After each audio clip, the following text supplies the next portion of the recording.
Hello everyone, I am Meghna Vishnathpalli from Wisma Institute of Technology. Today I will walk through some fundamental JavaScript concepts with simple examples. First, let's start with objects. Objects are a collection of key value pairs.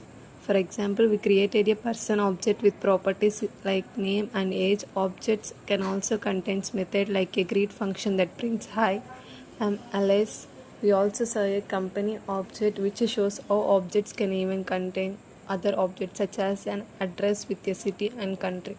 Next we have functions. Functions allow us to reuse logic. There are three main ways to write them. Functions declaration like function add x comma y, return x plus y. Functions expression where we assign a function to a variable. Arrow functions which are shorter and modern syntax. An important point is how this behaves. In regular functions this refers to the object, but in arrow functions this does not bind to the object. It uses the global context. Then we look at var, let and constant.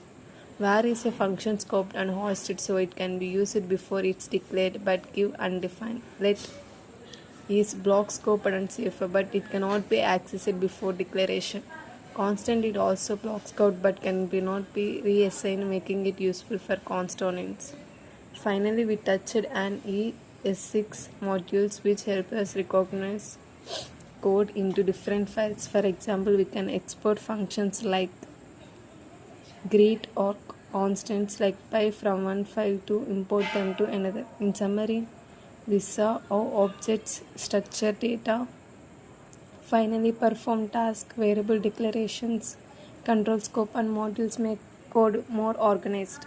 These are the building blocks that make JavaScript powerful, flexible for modern web development. Thank you.